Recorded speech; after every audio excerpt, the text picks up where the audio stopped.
대표적으로 그런 문제예요. 어렵게 느껴질 수 있는 문제.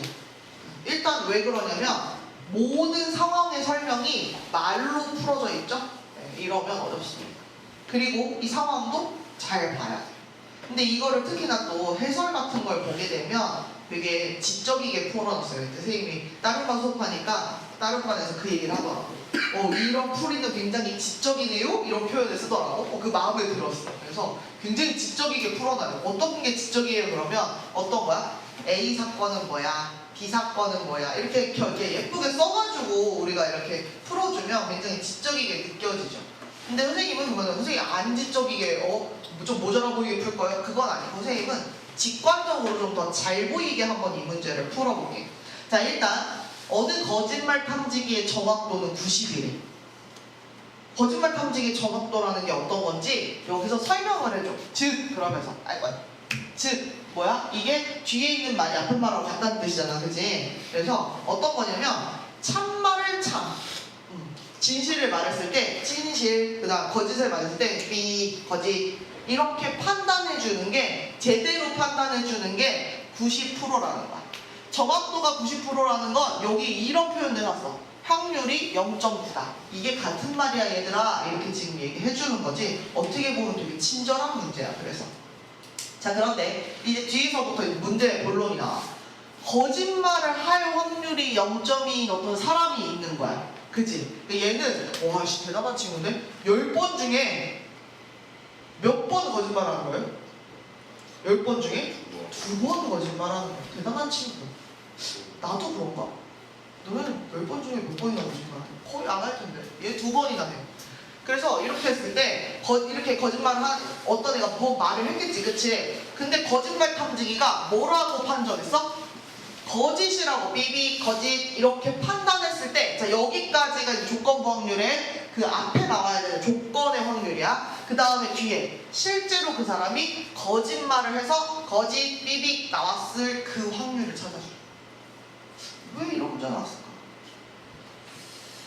자, 일단 뭐뭐 했을 때 어떤 확률을 구하여라. 조건부 확률이야. 이렇게 우리가 접근할 수 있겠죠? 네, 그겁니다. 그럼 여기다가 이제 어떻게 써줄 거냐면 이런 거지. 이거를 선생님이 어제 한글로 쭉 쓰니까 엄청 길어지더라고. 그래서 약간 줄여볼 건데 이렇게 줄여도 되는지 봐봐. 지금 거짓말 탐지기가 거짓이라고 이렇게 판정을 한 거지. 이렇게 써도 돼? 대충 이해가? 네. 이렇게 얘기해. 그러니까 지금 뭐야? 얘가 전제되어야 하는, 먼저 나와야 되는 확률이 되는 거지. 그래서 거짓말 탐지기가 거짓이라고 지금 판정을 내린 거야. 근데 내가 어떤 확률 찾고 싶어? 여기 뭐 써야 돼?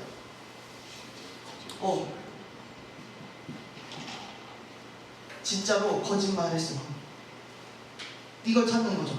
맞죠? 근데 이렇게 써도 이 말 이해 가죠? 요거대로 그럼 한번 문제를 풀어봅시다. 자, 그러면 그래 나는 그러면은 조건부 확률 배웠어요. 자, 밑에는 누가 와야 되는 거야? 거짓말 탐지기가 거짓이라고 판정하는 게 나와야 되는 거지. 거탐이 거짓이라고 판정해주는 그 상황이 이렇게 나와야 되고, 위에는 뭐가 나오는 거야? 진짜 거짓말을 하고, 이렇게 쉼표를 찍다니. 거짓말을 하고, 그 다음에 거짓말 탐지기도 뭐라고 해야 돼? 거짓이라고 이렇게 판정을 해주는 얘가 이렇게 올라가는 거죠. 자, 그러면 우리가 이제 이걸 풀 건데, 항상 이런 문제 핵심은 요 분 뭐예요? 우리가 거짓말 탐지기가 삐삐 거짓입니다 라고 판정을 내리는 게 진짜로 얘가 거짓이라고 할 때만 삐삐 거짓입니다 이렇게 얘기해? 아니야. 아까 보면 거짓말 탐지기도 정확도가 90%니까 10%는 틀릴 때도 있다는 얘기지 지금. 그치? 네. 그러면 내가 맞는 말을 했어. 근데도 삐삐 거짓입니다 그러고 판정을 내릴 수도 있는 거지. 그러니까 거짓말 탐지기가 거짓입니다 라고 판정을 내릴 때 두 가지가 있는 거죠. 어떤 두 가지예요? 어떤 두 가지예요? 어떤 두 가지예요? 좀 멀리 갔어요.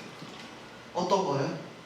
여기서 한 것처럼 거탐이 거짓이라고 얘기하는데 어떤 거냐면 진짜 거짓을 얘기했는데 거짓말 탐지기가 삐삐 거짓입니다 이렇게 할 수도 있고,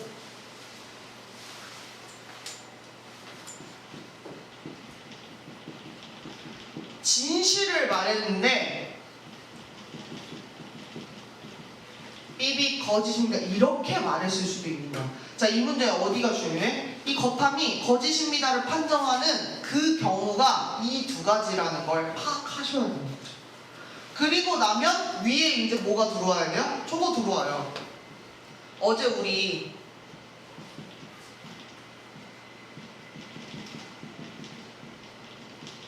얘기했잖아.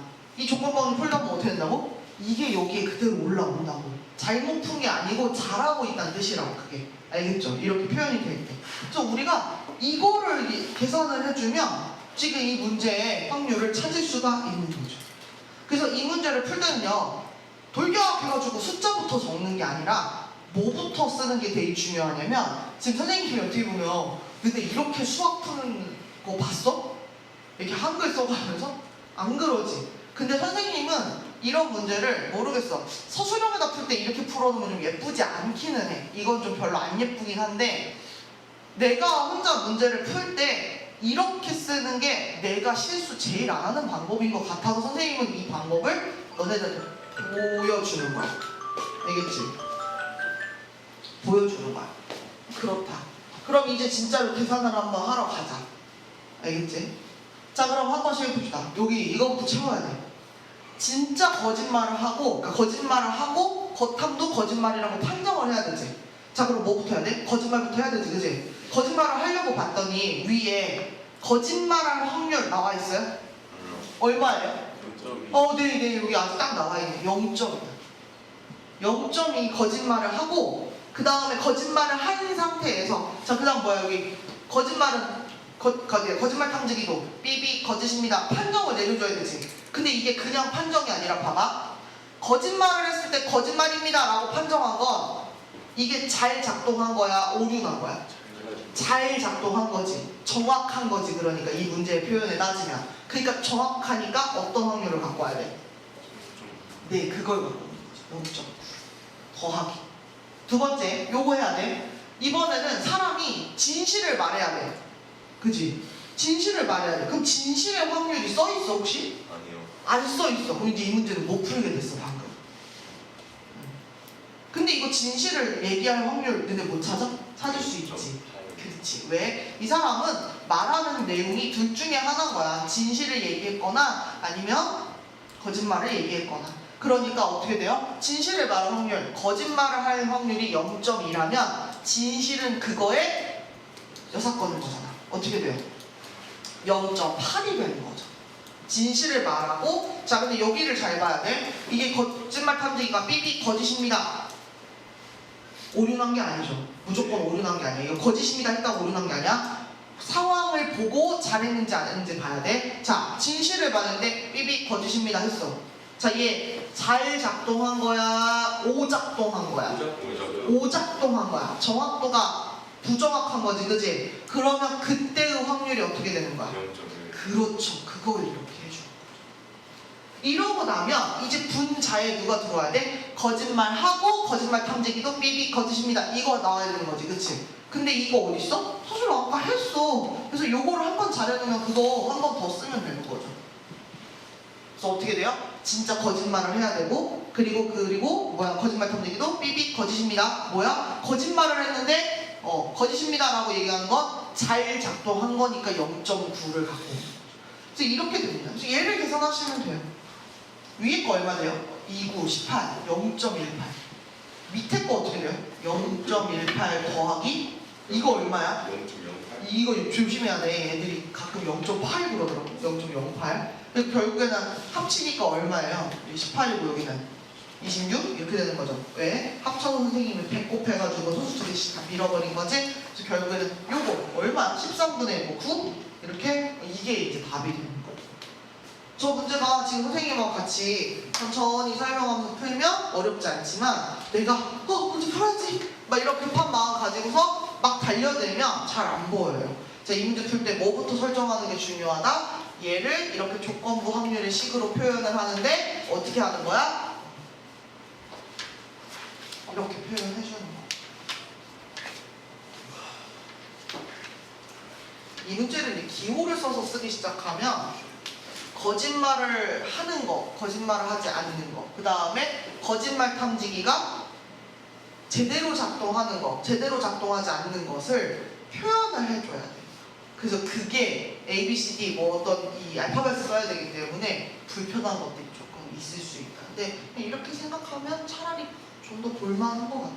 그래서 우리가 방금 이렇게 해가지고 조건부 확률에서 그 다음 곱셈법 정리를 이용하는 곱셈 정리를 이용하는 나름 어려운 문제의 수준을 해결을 한 것입니다. 알겠죠? 이 문제들은요 아마 너네들이 문제집 갖고 있는 거 아니면 우리 그 나중에 풀 오늘의 한 페이지 가시면 많이 적용해서 풀 수 있는 문제들이 들어있어요. 집에서 문제 공부할 때 문제집에서 이 문제 쭉 풀면서 한번 내가 몸으로 잘 익혀두면 이 문제 어렵지 않습니다. 근데 안 익혀두고 자꾸 잘 모르겠으니까 해설지 자꾸 봐버릇하면 해설지는 어떻게 풀어놨어? 선생님처럼 이렇게 말로 풀어놓는 게 아니라 A 사건 설정하고 B 사건 설정하고 그거에 6건 얘기 나오고 6건 얘기 나오고 하기 때문에 오히려 복잡하게 느껴질 수 있다. 만약에 해설지를 봤는데 복잡하게 느껴지면 얘들아 그걸 이런 식으로 한글화를 해. 그러면 오히려 이해가 더 잘 갈 수도 있어. 알겠죠? 문제 4번 봤고요. 자, 그 다음에 이제 요거 잠깐 볼 건데 지금 우리가 하고 있는 이 조건부 확률 있죠? 네, 조건부 확률, 뭐 뒤에 나오는 베이즈 정리 이런 애들이 우리 확률과 통계 이 과목에 굉장히 중요한 자유주제 탐구 거리입니다. 왜 이 조건부 확률이 중요하냐면 너네 알고리즘 있잖아, 유튜브, 그치? 그게 사실은 어떻게 나오는 거냐면 이런 확률을 이용을 해서 나오는 거야. 그러니까 어떤 영상을 A 영상을 좋아한 사람이 B 영상을 좋아할 확률을 계산해 주는 거지. 너네가 뭐 좋아요를 눌러주거나 아니면은 오랫동안 끝까지 영상을 보면 그 영상이 마음에 들었다는 뜻이잖아, 그치? 그래서 그것들을 걔네가 분석하는 거예요. 예를 들어 선생님이 롯데마트 그 어플을 들어가면 너네는 한 번도 안 써봤겠지만 장보기가 가능한데 선생님이 예를 들어서 치킨, 뭘 사볼까? 피자. 선생님이 예를 들어서 그래 냉동 치킨과 그 다음에 또 뭐 살까? 그 다음에 뭐 과자? 뭐 과자도 있고 그 다음에 뭐 그 전 있지, 냉동 전, 김치 부침개 같은 거 나오는 거 조리해서 내가 데워만 먹으면 되는 거 그런 것들을 장바구니에 담으면 이 사람이 뭘 그 다음에 살 확률이 높아지는 것 같아. 냉동식품. 아니 냉동식품, 그치? 냉동식품 좋아하니까 다른 냉동식품의 종류 보여줄 수 있겠죠. 야 냉동 피자 새로 나온 거 어때? 이렇게 제안할 수 있겠지. 아니면 이 사람 오늘 치맥인가? 그래서 어떤 생각할 수 있어? 맥주 같은 거를 물론 마트 어플로는 주류를 살 수 없어요. 술을 살 수 없지만 그런 식으로 제안을 해줄 수가 있겠지, 그치? 그런 얘기들이에요. 그래서 그런 제안들이 가능하게 된다. 뭘 이용해서? 조건부 확률을 이용해서. 그렇다.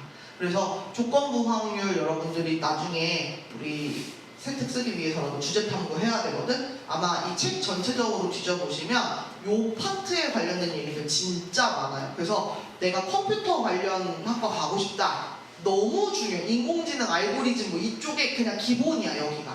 여기 굉장히 중요하고 그 다음에 내가 마케팅, 경영 이쪽 가고 싶다. 그러면 또 여기도 엄청 중요하겠지, 그치? 왜? 소비자들의 어떤 요구사항을 우리가 이렇게 확인해 볼 수 있는 거. 뭘 좋아하는 사람이 이것도 좋아할 확률, 저것도 좋아할 확률 계산한 다음에 둘 중에도 높은 확률을 제안을 해주는 거란 말이야. 그래서 그런 부분도 진짜 중요하고요. 그리고 우리가 사회에 관련돼서 그냥 거의 모든 분야에서 이 확률과 통계 단어는 매우 중요합니다. 그래서 여러분들이 보시면 매우 중요해서 여러분들이 보시면